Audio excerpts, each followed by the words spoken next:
जो जीता ओही सिकंदर. निवडणुकीमध्ये जिंकणाऱ्यालाच किंमत असते, हारणारा हा फार बेइज्जत होऊन जातो. जो हरतो तो राजकीय पटलावरून 5 वर्षासाठी दूर फेकला जातो आणि निवडून येणारा 5 वर्ष हा राजासारखा वागतो. कालच आम्ही 5 नगरपंचायतींचं विश्लेषण केलं होतं. 5च्या 5 रिझल्ट, 5च्या 5 भाकीतं ही मशालची खरी ठरली आहेत. मशाल वृत्तपत्राचा गेल्या 28 वर्षाचा इतिहास आहे. निवडणुकीच्या आदल्या दिवशी, ज्या दिवशी मतदान रिझल्ट असतो त्याच्या आदल्या दिवशी आम्ही भाकीत जाहीर करतो आणि ते आत्तापर्यंत म्हणजे आत्तापर्यंतचा आमचा जो रेशो आहे तो 90% बरोबर आहे. काल आम्ही जे वार्तापत्र याच चॅनलवर सांगितलं अगदीच तसंच्या तसं घडले. आम्ही सांगितलं होतं, खरं तर ते सांगणं ते बोलणं धाडसाचं ठरलं असतं, पण आम्ही सांगितलं शहापूरमध्ये राष्ट्रवादी काँग्रेसचा एकही नगरसेवक निवडून येणार नाही. खरं तर हे राष्ट्रवादीच्या विरुद्ध लढणारी भाजप आणि सेनाही सांगू शकत नव्हती, कारण ते एवढ्या जागा लढवतात त्याच्यामध्ये एखादा उमेदवार तर निवडून येऊ शकतो, कारण तिथे आमदार आहे स्थानिक. पूर्ण शहरामध्ये राष्ट्रवादीची ताकद असायला पाहिजे, ती आधी होती. मग आता असं काय होणार आहे की त्यांनी उभी केलेल्या सगळ्या सीट अगदी डिपॉझिट सह पडणार आहेत. त्याच्या मागचं कारण आम्ही कालच विषद केलं होतं की जे प्रकाश पाटील यांना ओळखतात, म्हणजे शिवसेनेचे जिल्हा प्रमुख प्रकाश पाटील यांनी जर ठरवलं तर ते कुणालाही हिरो करू शकतात आणि कुणालाही झिरो करू शकतात. दौलत दरोडाने त्याच्या 1.5 दमडीच्या पीए साठी प्रकाश पाटलांशी पंगा घेतला. पीए जे काही बोलला ते तात्काळ खोडून काढायला पाहिजे होतं, माफी मागायला पाहिजे होती. म्हणजे कालच्या विश्लेषणात हे सगळं आलंय. दौलत दरोडांनी केलं नाही, उलट दौलत दरोडांनी पीएला पाठीशी घातलं. गेले 89 दिवस आम्ही त्याच्या पीएचा, स्वतः दौलत दरोडांचा सगळा भ्रष्ट कारभार चव्हाट्यावर आणतोय. तो शहापूरच्या घराघरात आम्ही पोहोचवला होता, मतदारांना सांगितलं होतं. निवडणुकीच्या आधी सगळी व्यूहरचना केली होती आणि सांगितलं होतं की अशी भ्रष्ट माणसं तुम्ही निवडून देता आणि त्याचा फटका विकासाला बसतो. विकासाचे पैसे हे दरोडेखोरासारखे लुटतात आणि म्हणून दौलत दरोडांना फटका बसला पाहिजे. प्रकाश पाटील यांनी ठरवलं होतं की रोहिदास हा चिल्लर आहे, रोहिदासकडे काय लक्ष द्यायचं. रोहिदास ज्याच्या जीवावर उडतोय तो दौलत दरोडा त्याचाच हिशोब चुकता करायचा, त्यालाच फार बेइज्जत करायचं. काही न बोलता प्रकाश पाटील यांनी दौलत दरोडांची विकेट घेतली, फार बेइज्जत केलं, तोंडघशी पाडलं. आज जे रिझल्ट लागले त्याच्यामध्ये शहापूर शहरामध्ये, जे अत्यंत महत्वाचं शहर आहे जिथे दौलत दरोडा 4 वेळा निवडून आले आमदारकीची टर्म, शहापूर त्यांचा मतदारसंघ आहे, तिथे एकूण जे मतदान झालंय त्याच्यापैकी 238 मतं ही राष्ट्रवादीला मिळालीत. सगळ्या उमेदवारांची मिळून 8 उमेदवार उभे केले होते, त्यांची मिळून 238 मतं आहेत. एकाचीही डिपॉझिट वाचलेली नाही. निवडणुकीच्या 15 दिवस आधी आम्ही सांगितलं होतं की एकही उमेदवार निवडून येणार नाही. काल आम्ही सांगितलं होतं की त्यांच्या डिपॉझिटही वाचणार नाहीत. नेमकं तसंच घडलंय. याला अभ्यास बोलतात. शरद पाटील उगीच कोणती प्रकरणं उचलत नाही किंवा उगीच काही बोलत नाही, त्याच्यामागे अभ्यास असतो, त्याच्यामागे सर्वे असतो, त्याच्यामागे गेल्या 2 महिन्यापासूनची आमची मेहनत होती की दौलत दरोडा हे राष्ट्रवादी कसे संपवतात हे आम्हाला राष्ट्रवादीला दाखवून द्यायचं होतं आणि ते आता दाखवून दिले. खरं तर याचा पूर्णतः क्रेडिट हे शिवसेनेचे जिल्हा प्रमुख प्रकाश पाटील यांचं आहे. त्यांच्या खांद्याला खांदं लावून काम करणारे माजी आमदार पांडुरंग बरोरा यांचे, पांडुरंग बरोरांचं तर विशेष कौतुक. पांडुरंग बरोरांनी आम्हाला 15 दिवसापूर्वी सांगितलं होतं की या दौलत दरोडांना त्यांनी जेवढे उमेदवार उभे करतील त्यांना 300 पेक्षा जास्त मतं मिळणार नाहीत आणि ते 4 चौघात बोललेत अनेक माणसांच्या समोर बोलले, मतदार कार्यकर्त्यांनी समोर बोलले की दौलत दरोडांना 300च्या वर मतं मिळणार नाहीत राष्ट्रवादीला, आणि ती मतं मिळालेत 238. म्हणजे तिला पार नाचक्की बोलतो ना आपण, ती नाचक्की इथे राष्ट्रवादी झाली. खरं ही राष्ट्रवादीची नाचक्की नाही आहे, ही दौलत दरोडांची नाचक्की आहे. दौलत दरोडांमुळे उमेदवार मिळाले नाही, जे उमेदवार मिळाले त्यांच्यापैकी कोणाची डिपॉझिट वाचली नाही. आता दौलत दरोडांना कळलं असेल की पैसा कमावणं सोपं असतं, पण पैसा कमावल्यानंतर मतं मिळतातच अशातला भाग नाही. आपण योजना लुटू, आपण भ्रष्टाचार करू, पैसे कमवू आणि ते वाटून निवडून येऊ, हे जे त्यांना वाटतंय ते एवढं सोपं नाहीये. शहापूर नगरपंचायतीमध्ये एकूण 8,338 मतदान झालं. 8,338 एकूण मतदान. त्याच्यामध्ये शिवसेना 1 नंबरला राहिली. शिवसेनेला मतदान आहे 4,002. बीजेपी दुसऱ्या क्रमांकावर राहिली 3,931. सीपीएमला अगदी 6 मतं आहेत. काँग्रेस पार 82 वर आढळलेलं आहे. म्हणजे इतर पक्षांचा पालापाचोलाच झालाय. त्याच्यामध्ये सगळ्यात वाईट गोष्ट तिथल्या आमदाराची इज्जत निघाली. त्यांच्या शेजारचा मतदारसंघ आहे मुरबाड. किसन कथोरेंनी त्यांची नगरपंचायत बहुमताने आणली आणि शहापूरमध्ये दौलत दरोडांनी पार राष्ट्रवादीची विल्हेवाट लावली. शहापूरमध्ये कधी नव्हे ते बीजेपीने मुसंडी मारली. म्हणजे ही खरं तर योगदान कपिल पाटलांचं आहे. केंद्रीय मंत्री कपिल पाटील, भाजपचे जे नेते आहेत, त्यांनी जी मेहनत घेतली त्या मेहनतीचं फळ म्हणून बीजेपीकडे जिथे उमेदवार मिळत नव्हते, बीजेपीची ताकद नव्हती, आज तिथे 7 नगरसेवक निवडून आलेत. खूप मोठी अचिव्हमेंट आहे. शिवसेनेला तिथे 10 जागा मिळाल्यात. म्हणजे एकूण 17 पैकी 10 शिवसेना, 7 बीजेपी, बाकी सगळे 0. खरं तर किसन कथोरे यांची साथ आणि कपिल पाटील यांचं नियोजन, म्हणजे कपिल पाटलांचं नियोजन एवढं परफेक्ट असतं की त्यांचा कोणी हात धरणार नाही. आणि म्हणून जिथे एकही जागा येणार नाही असं वाटत होतं तिथे 7 जागा निघाल्यात. आणि जिथे सत्ता येईल असं वाटत होतं तिथे राष्ट्रवादी 0वर आऊट झालेली आहे. दौलत दरोडा यांची भ्रष्टाचाराची कारकीर्द त्यांच्या अंगास आलेली आहे. आणि प्रकाश पाटील काय करू शकतात, म्हणजे प्रकाश पाटीलनी खरं तर दौलत दरोडांना आस्मान दाखवलंय. प्रकाश पाटील बोलत नाहीयेत. जसं दौलत दरोडांचा पीए बोलून दाखवतो तसं प्रकाश पाटील बोलत नाहीयेत. प्रकाश पाटील करून दाखवतात. प्रकाश पाटलांनी शहापूरमध्ये करून दाखवलं. आम्ही दुसरं भाकीत वर्तवलं होतं की महाराष्ट्राच्या नकाशावर या निवडणुकीच्या निकालानंतर एक नवीन उदय होईल, तो म्हणजे निलेश सांबरेंचा. महाराष्ट्रात आज 106 निवडणुकांचे निकाल लागलेत आणि 106 निवडणुकींच्या निकालावर जर नजर टाकली लक्षात येईल की एवढं अप्रतिम, अलौकिक असं यश कुठल्याही राजकीय पक्षाला व्यक्तिगत पातळीवर घेता आले नाही. निलेश सांबरे यांनी एकट्याने 17 पैकी 16 जागा जिंकल्यात. म्हणजे आम्ही काल सांगितलं होतं, निलेश सांबरे आम्हाला बोलला 17 पैकी 17 जिंकले, 1 जागा तो हारलाय. खरं तर बहुमत मिळवणं जे भल्या 5ची नगरपंचायतमध्ये जमलेलं नाही किंवा 106 मध्ये कोणाला जमलेलं नाही, तिथे निलेश सांबरेंनी 17 पैकी 16 जागा जिंकणं हे खूप मोठं काम आहे. मी कालीच सांगितलं होतं की निलेश सांबरेंना कोणालाही हरवायचं नव्हतं. निलेश सांबरेंना त्यांना जिंकवायची सगळ्यांची इच्छा होती. निलेश सांबरेला हरवण्यापेक्षा निलेश सांबरेकडून पैसे काढणं हा राजकीय पक्षांचा हेतू असतो, हा प्रत्येक राजकारण्यांचा हेतू असतो.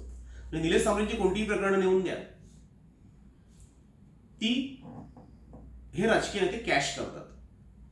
निलेश सांबरे आवळा देऊन कोहळा काढतो. म्हणजे आवळा देऊन कोहळा काढणं काय असतं ही जर मन बघायची असली तर ते निलेश सांबरेकडे जाऊन बघायची. निलेश सांबरे सगळ्या राजकारण्यांचा व्यवस्थित वापर करून घेतो. त्यांना सगळ्यांच्या टॅगलाईन माहिती आहे, सगळ्यांची किंमत माहिती आहे, कोण कितीला विकलं जातं हे सगळं माहिती आहे. आणि निलेश सांबरे व्यवस्थित या नेत्यांची खरेदी विक्री करतो. आता हे सगळे निकाल लागल्यानंतर विक्रमगडमध्ये विरोधकांनी काय सांगितलं ही पैशांची किंमत आहे. पण पैशाने मतदार नाहीत, तुमचे नेते विकले जातात हे निलेश सांबरेने दाखवून दिले. कुठल्याही राजकीय पक्षाचा नेता म्हणजे अगदी भाजपा सहित सगळ्यांचे नेते हे विक्रमगडमध्ये निलेश सांबरेच्या विरोधात प्रचाराला आले नाहीत. तिथेच निलेश सांबरे जिंकला होता. आता निलेश सांबरे कसा जिंकला, काय जिंकला याचं विश्लेषण करण्यापेक्षा निलेश सांबरे जिंकला हे महत्वाचं. म्हणजे काल मी जेव्हा हे विश्लेषण केलं तेव्हा सांगितलं, सगळ्यांनी मला फोन करून सांगितलं होतं की निलेश सांबरेंवर प्रेम ऋतू चाललंय. त्याच्यामध्ये नेमकं कारण काय? मी एका चांगल्या राजकीय मानेत्याला सांगितलं की वस्तुस्थिती पत्रकारांनी मांडायची असते. म्हणजे मी आज जर बोललो की निलेश सांबरे हारणार आहे, की निलेश सांबरेला पराभव पत्करावा लागणार आहे, तर मी सांगून काही विषय बदलणार नाहीये, मी सांगून निर्णय बदलणार नाही. जे काही घडणार आहे ते मी आज सांगितलंय तुम्हाला, आणि ते घडल्यानंतर आज पुन्हा एकदा त्याच नेत्याचा फोन आला, म्हणजे तुला कसं काय माहिती? मी सांगितलं मी हे एक 7 वर्षापूर्वी मी शब्दमशाला या वृत्तपत्रातून लिहिलं होतं की पालघर हा एकमेव जिल्हा आहे, म्हणजे प्रत्येक जिल्हा जो आहे तो कुठल्या ना कुठल्या नेत्याच्या नावाने ओळखला जातो. जे ठाण्यामध्ये दिघे साहेब, नंतर शिंदे साहेबांच्या नावाने ओळखला जातो, नवी मुंबई गणेश नाईक यांच्या नावाने ओळखले जाते, बारामती शरद पवारांच्या नावाने ओळखले जाते. हे प्रत्येक जिल्हा हा कोणत्या ना कोणत्या नेत्याच्या नावाने ओळखला जातो. पालघर हा असा एकमेव जिल्हा आहे का इथे नेता नाही आहे. पालघर जिल्ह्याला नेता नसल्याने इथे लुटमार सुरू आहे. इथे अधिकारी आणि भ्रष्ट ठेकेदार हे नेते बनलेत. यांना जर शह द्यायचा असेल तर या जिल्ह्याचा 3 लोक कायापालट करू शकतात. मी तिघांचे फोटो टाकले होते, नावं लिहिली होती. आणि तेव्हा निलेश सांबरे तुरुंगातून तेव्हा सुटले होते. तेव्हा मी सांगितलं होतं निलेश सांबरे जिल्ह्याचं नेतृत्व करू शकतात. तेव्हा सगळे लोक हसले होते. निलेश सांबरेची कमेंट्स त्याच्यावर अशी होती की आता तुरुंगातून सुटलोय, आता परत तुरुंगात टाकायचा शरद पटेलचा विचार आहे का मला? म्हणजे आता मला नेता करून परत त्याची काही गेम आहे का वगैरे, अशी त्याची कमेंट्स होती. त्यालाही विश्वास नव्हता. पण तेव्हा मी बोललो होतो. तर 3 लोक आहेत. पहिला उदयबंधू पाटील, पहिलं जे नाव आहे ते उदयबंधू पाटील. उदयबंधू पाटील हा एकमेव नेता या जिल्ह्यामध्ये आहे आजही ज्याला विकासाचं व्हिजन आहे, ज्याला राजकारणाची खडानखडा माहिती आहे, आर्थिक, सामाजिक, शैक्षणिक सगळ्या क्षेत्रामध्ये वावरलेला आणि अनुभवी असा एकमेव नेता उदयबंधू पाटील आहे. त्यांनी जर जिल्ह्याची सूत्र हातात घेतली तर ह्या जिल्ह्याचा कायापालट होऊ शकतो, या जिल्ह्याला चांगला नेता मिळू शकतो. तेव्हा सगळेजण हसले होते. उदयबंधू आता संपले. मी आधीही सांगतो उदयबंधू संपलेले नाहीये. उदयबंधूंची त्यांच्या आयुष्यात झालेली एकमेव चूक की उदयबंधूंनी स्वतःला मोठं करण्यापेक्षा त्यांनी 1.5 दमडीच्या लोकांना मोठं केलं. ज्यांची अवकात नव्हती ती लोक त्यांनी मोठमोठ्या पदांवर नेऊन बसवली, त्यांना अब्जाधीश केलं, करोडपती केलं. आणि ती जेव्हा तिथे पोहोचली तेव्हा उदयबंधू हे नाव त्यांनी संपवलं, विसरून गेले. म्हणजे शिडीत चढले. उदयबंधूंचा वापर हा शिडी म्हणून झाला. त्या शिडीवरून वरती गेले, शिडी ढकलून दिली आणि ते अधिक वरती जाण्याचा त्यांनी प्रयत्न केला. पण ते नेतृत्व करू शकले नाही, ते उदयबंधू बनवू शकले नाही. आणि म्हणून ते पुन्हा जिथे होते तिथे झाले. कारण ज्याला मोठं करता येतं त्याला लहान करण्याची ही अक्कल असते. उदयबंधूंचा हात जसा डोक्यावरून निघाला तसा ह्या फुगलेल्या बेडक्या पुन्हा एकदा जाग्यावर आल्या आणि या जिल्ह्याचा खऱ्या अर्थाने सत्यानाश झाला. म्हणजे खरं तर जे मोठे झाले, नंतर बारीक झाले, नंतर काय झालं तो भाग वेगळा. खरी चूक उदयबंधूंची. उदयबंधूंनी ज्यांना मोठं करायला पाहिजे होतं त्यांना न करता नको त्यांना मोठं केलं. स्वतः मोठं व्हायला पेक्षा ते इतरांना मोठं करत बसले. त्यांनी स्वार्थ बघितला नाही, त्यांनी स्वतःचं काही बघितलं नाही. ते जवळच्या माणसांशी राजकारण खेळले नाही. म्हणजे आता जसं राजकारण खेळलं जातं, जवळची माणसं संपवायची असतात, ती वाढून द्यायची नसतात. उदयबंधू अगदी या जवळच्या माणसांसाठी वाटेल ते करायची त्यांची तयारी होती. आणि त्याच लोकांनी उदयबंधूंचा घात केला. आज ही सगळी लोक एकत्र आली. उदयबंधूंना जर बरोबर घेतलं तर उदयबंधू आजही पालघर जिल्ह्याला चांगल्या प्रकारे दिशा देऊ शकतात, या जिल्ह्याचं नेतृत्व करू शकतात. मी दुसरं नाव घेतलं होतं हितेंद्र ठाकूर. हा जिल्हा जो नवीन जिल्हा पालघर जिल्हा झालेला आहे, हा जिल्हा हितेंद्र ठाकूर यांच्या नावाने ओळखला जाईल. या जिल्ह्याच्या विकासाला हितेंद्र ठाकूर एक वेगळी दिशा देतील. त्याचं कारण असं, हितेंद्र ठाकूरकडे अमाप पैसा आहे. त्यांना आता नवीन पैसा जमा करण्याची, भ्रष्टाचार करण्याची, योजना लुटण्याची, अधिकाऱ्यांना ब्लॅकमेल करण्याची कसलीच गरज नाही. त्यांनी फक्त छडी घेऊन उभं राहायचं आणि जिल्ह्याचा विकास करायचा. खूप छोटे छोटे जिल्हे आहेत, तालुके छोटे छोटे आहेत. वाडा, जव्हार, मोखाडा, डहाणू, पालघर, तलासरी, विक्रमगड. पण हितेंद्र ठाकूरांचा काय प्रॉब्लेम आहे? ते वसई विरार या महानगरपालिका क्षेत्राला ते एक राज्य समजतात. त्यांचा एरिया ते तेवढाच आहे. हे माझं एक राज्य आहे, हे माझं साम्राज्य आहे आणि इथला मी राजा आहे, इथला मी मुख्यमंत्री आहे, इथला मी पंतप्रधान आहे, इथला मी राष्ट्रपती आहे, असं त्यांनी समज करून घेतलाय. त्याच्यामुळे ते विरार वसईच्या हद्दीच्या बाहेर ते निघायला तयार नाहीत आणि त्याच्यामुळे या जिल्ह्याचं खूप मोठं नुकसान झालंय. कारण हितेंद्र ठाकूरकडे आम्ही फार आशेने बघत होतो. हितेंद्र ठाकूर वसई विरारच्या बाहेर निघायला तयार नाहीत. त्यामुळे तीही अपेक्षा फोल ठरली. तिसरं मी फोटो टाकून त्याचं विश्लेषण केलं होतं ते म्हणजे निलेश सांबरेंचं.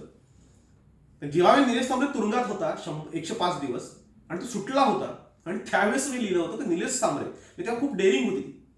निलेश सांबरे तुरुंगात जाऊन आल्यानंतर त्याच्याबद्दल लिहिणं का हा जिल्ह्याच्या विकासाला न्याय देऊ शकेल हे लिहिणं धाडसाचं होतं आणि तरीही लिहिलं होतं. त्याच्याच प्रचिती येते. कारण निलेशकडे तो दृष्टिकोन आहे. निलेश ते करू शकतो, तो जिल्ह्याचा नेता होऊ शकतो. म्हणजे आज जर निकालावर तुम्ही जर रिझल्टवर आपण दृष्टिक्षेप टाकला तर पालघर जिल्ह्यामध्ये ज्या नगरपालिका झालेल्या आहेत, निवडून आलेल्या आहेत, त्याच्यामध्ये सगळ्यात जास्त जागा ह्या जिजाऊ संघटनेच्या निवडून आलेल्या आहेत. म्हणजे कुठलाही ब्रँड नाहीये, कुठलंही चिन्ह नाहीये. जी चिन्ह मिळेल त्या चिन्हावर लढले, जे उमेदवार मिळले ते लढले.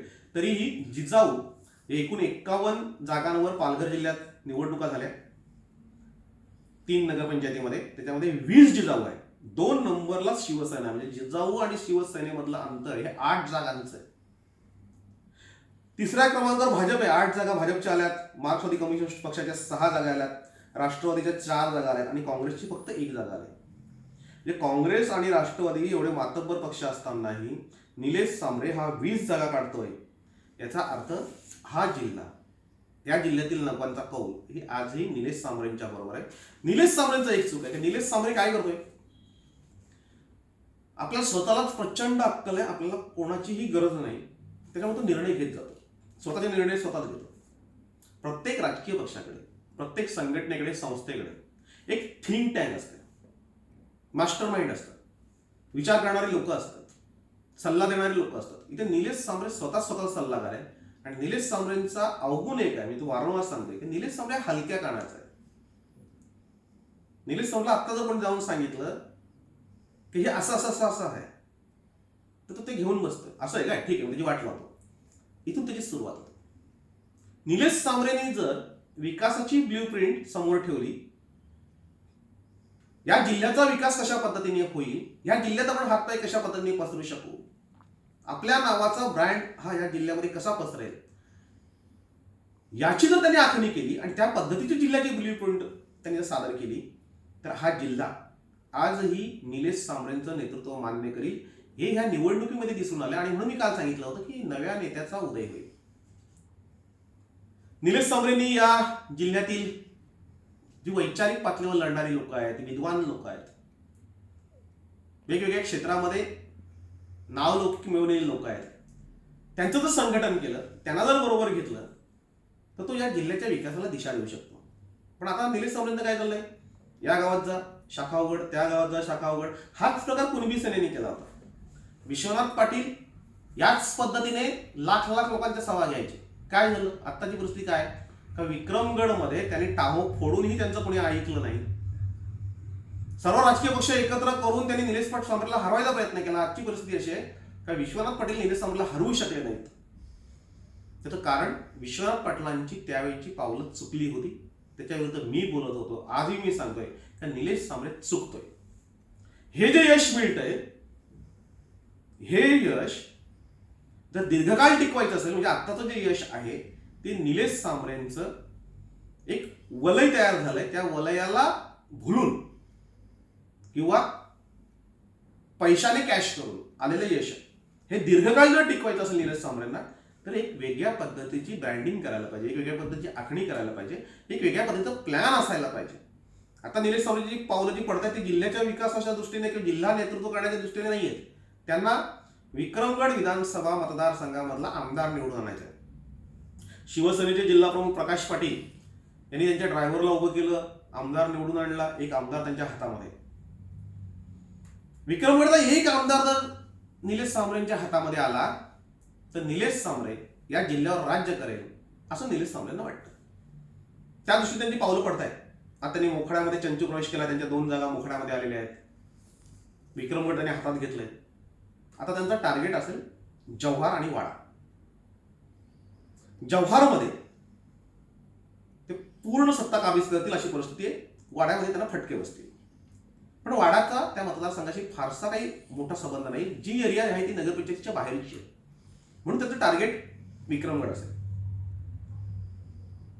त्यांनी नीट जर प्लॅनिंग केलं, खरं मागचंही प्लॅनिंग होतं. सुनील भुसार हातात राहिले असते तर आधी ते या जिल्ह्यावर राज्य करू शकले असते. पण सुनील भुसारांच्या लक्षात आलं की निलेश सांबरे उठ सांगेल तर उठ आणि बस सांगेल तर बस, असं जर आपण केलं तर आपण संपून जाऊ, आपल्याला आपलं अस्तित्व निर्माण करावं लागणार आहे. आणि म्हणून सुनील भुसारांनी निलेश सांबरेंचा हात सोडला. आणि निलेश सांबरेंच्या लक्षात आलं की माझ्या हातामध्ये एक आमदार असावा, आणि म्हणून ते पूर्ण शक्ती पणाला लावत आहेत. पण आमदार हातात असावा याच्याबरोबरच हा जिल्हाही हातात असावा, हे ज्या दिवशी निलेश सांबरेंना वाटेल त्या दिवशी निलेश सांबरे या जिल्ह्याचं नेतृत्व करतील. आणि म्हणून आम्ही सांगितलं होतं की एक नवा इतिहास घडतोय, एक नवा राजकीय नेत्याचा उदय होतोय. खरं तर महाराष्ट्राच्या पटलावर आज या नेत्याचा उदय झालाय, कारण ही चर्चा पूर्ण महाराष्ट्रात आता होईल. ती फक्त विक्रमगडपुरती मर्यादित नाहीये की 17पैकी 16 जागा जिंकणं आणि सगळ्या राजकीय पक्षांचा विरोध असताना, सगळे राजकीय पक्ष एकत्र आले असताना, आणि कुठेही निलेश सांबरेंना राजकीय वारसा नाहीये. त्यांचे बाप किंवा वडील बाप ज्याने कोणी राजकारणी होते वगैरे अशातला हा प्रकार नाहीये. शून्यातून आलेला हा माणूस आहे, आणि शून्यातून आलेली माणसंच क्रांती करू शकतात. फक्त दिशा योग्य पाहिजे. निलेश सांबरेंचं आजचं जे वर्तन आहे ते भरकटलेल्या स्वरूपाचं. म्हणजे इकडे पण जायचं, इकडे पण जायचं, इकडे पण जायचं, सगळीकडे जायचं, सगळीकडे मीच पाहिजे, ते त्यांनी थांबवलं आणि थिंक टँक तयार केली, मास्टर माइंड जवळ ठेवले. तर निलेश सांबरे जिल्ह्याला दिशा देऊ शकतात, उदयबंधू देऊ शकतात, हितेंद्र ठाकूर देऊ शकतात. मात्र हितेंद्र ठाकूर आणि उदयबंधू हे सध्या शांत आहेत. निलेश सांबरे चर्चेत आहे, आणि निलेश सांबरेंकडे हा जिल्हा मोठ्या आशेने पाहतो. तिसरा जो बालेकिल्ला कम्युनिस्टचा होता तो म्हणजे तलासरी, तो काहीसा ढासळताना दिसतोय. जरी कम्युनिस्टचाच नगराध्यक्ष इथे बसणार असला तरी कम्युनिस्टला मोठा धक्का बसलाय. भाजपने 6 जागांवर विजय मिळवला. म्हणजे भाजपची इथे बऱ्यापैकी घोडदौड दिसते. इतर ठिकाणी पार पचका झालेला असला, म्हणजे मोखाड्यातल्या 2 जागा वगळता जर बघितलं आपण तर फार माती झाली याची. विक्रमगडमध्ये फार शून्यावर, म्हणजे विक्रमगड शहर हा भाजपचा बालेकिल्ला, आज तिथे शून्यावर आउट झाले ते. भाजप काही तिथे टिकलेली नाहीये. तलासरीमध्ये मात्र त्यांनी 6 जागा मिळवल्या, आणि कम्युनिस्ट ही 6 जागावर आढळले. म्हणजे कम्युनिस्टला एक हाती सत्ता मिळायला पाहिजे होती, ती 6 जागा आले. म्हणजे नियतीने असं काही दान टाकलेल्या पारड्यात, तर भाजप 6, शिवसेना 3, जिजाऊ 2 आणि सीपीएम 6. सीपीएमच्या मागच्या वेळेस 11 जागा होत्या, 5 जागा त्यांच्या गेलेल्या आहेत. शिवसेनेची एकही जागा नव्हती. शिवसेना कधी इथे निवडणूक लढत नव्हती, लढवू शकत नव्हती. आज तिथे शिवसेना सत्तेत सहभागी होते. शिवसेनेच्या 3 जागा आल्या, म्हणजे शिवसेनेला बोनस मिळाले. कम्युनिस्टच्या 6 आणि शिवसेनेच्या 3 जर एकत्र आल्या तर 9 जागा होतात आणि लढत होते, म्हणजे सत्ता बसते. भाजपला सत्तेतून दूर ठेवलं जातं. निलेश सांबरे फ्लेक्झिबल आहे. तो ज्याची सत्ता बसेल, जो त्याला बरोबर घेईल त्याच्याकडे ते 2 जागा जातील. तलासरीमध्ये निलेश सांबरे शून्य असताना तिथे त्याला 2 जागा मिळतात. तिथे राष्ट्रवादी शून्यावर आहे, काँग्रेस शून्यावर आहे, आणि 2 जागा निलेश सांबरे जिंकतोय. याचा अर्थ निलेश सांबरे जिल्ह्यामध्ये हातपाय पसरतोय. शिवसेनेला तिथे बऱ्यापैकी फायदा होताना दिसतोय. शिवसेनेला सोबत घेऊन सीपीएमला सरकार बनवावं लागेल. 9 जागा होतील, कदाचित जिजाऊही बरोबर येईल. बीजेपीला फटका देण्यासाठी हे सगळे एकत्र येतील असं तिथं दिसतंय. मात्र सीपीएमला इथे जोरदार झटका बसलाय. आमदार विनोद निकोले यांचं खरं तर तिथे वर्चस्व आहे. सीपीएमचा बालेकिल्ला आहे. तिथे तर बीजेपी 6 जिंकत असेल तर सीपीएमचा बालेकिल्ला काहीसा ढासळतोय असं ते दिसतंय. मुरबाडमध्ये पुन्हा एकदा, म्हणजे आम्ही जे सांगितलं होतं की इथे किसन कथोरेंचा करिश्मा चालेल, तो चाललेला आहे. तिथे 10 जागा या भाजपने जिंकल्या, 17 पैकी 10. खरं तर हे अपूर्ण यश आहे. कथोरेंच्या बाबतीमध्ये बोलायचं झालं तर तिथे निलेश सांबरे 17 जिंकू शकतात, तर कथोरेंचं तर प्रचंड काम आहे. कथोरेंनाही तिथे 12-15 मिळायला पाहिजे होत्या, तर कथोरेंना फक्त 10 जागा मिळालेल्या आहेत. तिथे शिवसेनेचं तिथे काही येणार नाही असं वाटत होतं. तिथे 5 जागा शिवसेनेने जिंकल्यात. प्रकाश पाटील, एकनाथ शिंदे साहेब यांची जी मेहनत आहे तिथे फळाला आली आणि 5 जागा म्हणजे मुरबाडमध्येही शिवसेनेने कमबॅक केले आणि आश्चर्य कार्यकर्ते अशा 2 महिला अपक्ष इथे जिंकलेल्या आहेत. पण सत्ता एक हाती तिथे भाजपने घेतलेली आहे. कपिल पाटील यांचंही मोठं योगदान आहे, त्याचे खासदार आहेत, त्यांनी केलेली मेहनत, किसन कथोरेंचं विकासाचा जो काही दृष्टिक्षेप आहे त्या मतदारसंघामध्ये तो प्रचंड आहे आणि म्हणून इथलं यश हे बीजेपीच्या पारड्यात आहे. आणि कालच सांगितलं होतं की इथे किसन कथोरे जिंकतायत. मोखाड्यामध्ये जसं धुलदान झाली शहापूरमध्ये दौलत दरोडांची, तसा काहीसा फटका हा भुसारांना मोखाड्यात मिळाला. मोखाडा हे भुसारांचं होम ग्राउंड आहे. आम्ही कालच सांगितलं होतं की इथे सेना जिंकेल. सेना तिथे 8 जागा मिळाले, 17 पैकी 8 जागा. तिथे राष्ट्रवादी फक्त 4 वर आडले. नगरपंचायतीमध्ये राष्ट्रवादीला फक्त 4 जागा मिळाल्या. भाजप तिथे 2 जागांवर आहे. तिथे जिजाऊला 2 जागा मिळाल्या आणि विशेष म्हणजे अख्ख्या जिल्ह्यामध्ये काँग्रेस एकाच जागी जिंकले, ती जागा आहे मोखाड्याची. एकूण 17 पैकी शिवसेना 8, राष्ट्रवादी 4, भाजप 2, जिजाऊ 2 आणि काँग्रेस 1, एकूण 17. विचित्र परिस्थिती निर्माण झाली. म्हणजे शिवसेना 100% नगराध्यक्ष पद घेणार, कारण बाकीचे सगळे जर एकत्र आले तर 4 पक्षांना एकत्र येऊन पण ते काही गणित बसणार नाही अशी परिस्थिती आहे. इथे शिवसेनेला काँग्रेसला जरी बरोबर घेतलं तरी त्यांच्या 9 जागा होतात. पण माझ्या माहितीप्रमाणे इथे सेना आणि जिजाऊ हे एकत्र येतील. सुनील भुसारांना सत्तेपासून दूर ठेवण्यासाठी निलेश सांबरे गेम करेल. 8 सेनेच्या, 2 जिजाऊच्या 11 जागा होती. मात्र सुनील भुसारा आपली एकमेव सत्ता वाचवण्यासाठी आटोकाट प्रयत्न करतील. महाआघाडीचा घाट घालतील. शरद पवारांचे फोन, जितेंद्र आव्हाडांची मध्यस्थी, जयंत पाटलांचा सहभाग, हा सगळा करून सेना आणि राष्ट्रवादी युती करण्याचा प्रयत्न करतील. शिवसेनेच्या 8 आणि राष्ट्रवादीच्या 4 अशा 12 जागा होतात. त्याच्यामुळे तिथेही बऱ्यापैकी त्यांचं सत्तेचं समीकरण बसेल. मात्र निलेश सांबरेला दूर ठेवण्यासाठी जर सुनील भुसारांनी खेळली आणि ती यशस्वी झाली तर निलेश सांबरेला फटका बसेल. पण निलेश सांबरे जर शिवसेनेबरोबर बिनाअट गेले तर त्या जागाही 8 आणि 2 11 होतात. म्हणजे सेनेचा नगराध्यक्ष, सेनेचा उपनगराध्यक्ष जर त्यांनी केला आणि कमिट्या बाकी जर घेतल्या तर निलेश सांबरे हे सत्तेत बसू शकतात. सुनील भुसारा सत्तेच्या बाहेर होतील. महाआघाडीचा प्रयोग झाला तर सुनील भुसारा सत्तेत येतील आणि सुनील भुसारा सत्तेत येणं हे शिवसेनेला परवडणार नाही, हे निलेश सांबरेला परवडणार नाही. म्हणून सुनील भुसारांना दूर ठेवण्याचा किंवा बाहेर सत्तेच्या बाहेर ठेवण्याचा प्रयत्न होईल. जिल्ह्यामध्ये अशी परिस्थिती निर्माण झाली की निलेश सांबरेशिवाय आता पर्याय उरलेला नाही. म्हणजे शिवसेनेला, तलासरीमध्ये कम्युनिस्टला किंवा इतर ठिकाणी निलेश सांबरेंचा हात मागितल्याशिवाय आता पुढचं राजकारण चालणार नाही अशी परिस्थिती निर्माण झाली. म्हणजे आम्ही ज्या 5 जागांचं विश्लेषण केलं होतं, ज्यांनी त्या जागांचा विश्लेषण कालचं बघितलं नसेल त्यांनी बघावं की मशालचा अंदाज हा किती तंतोतंत असतो. म्हणजे खरं तर शहापूरमध्ये दौलत दरोडा 0वर आउट होणार हे सांगणं धाडसाचं होतं, पण आमचा अभ्यास होता म्हणून आम्ही बोललो. विक्रमगडमध्ये निलेश सांबरेच जिंकणार बहुमताने 17 पैकी 17 जागांवर हे सांगणंही एवढं धाडसाचं होतं. मात्र ते धाडस केलं. 17 पैकी 16 जागांवर निलेश सांबरे जिंकलाय. एकंदरीत परिस्थिती बघितली तर गर्वाचं हरण हे व्यवस्थितरित्या झालेलं आहे. ते दौलत दरोडांचं झालं, ते सुनील भुसारांचं झालंय, ते तलासरीमध्ये कम्युनिस्टांचं झालंय, विक्रमगडमध्ये भाजपचं झालंय.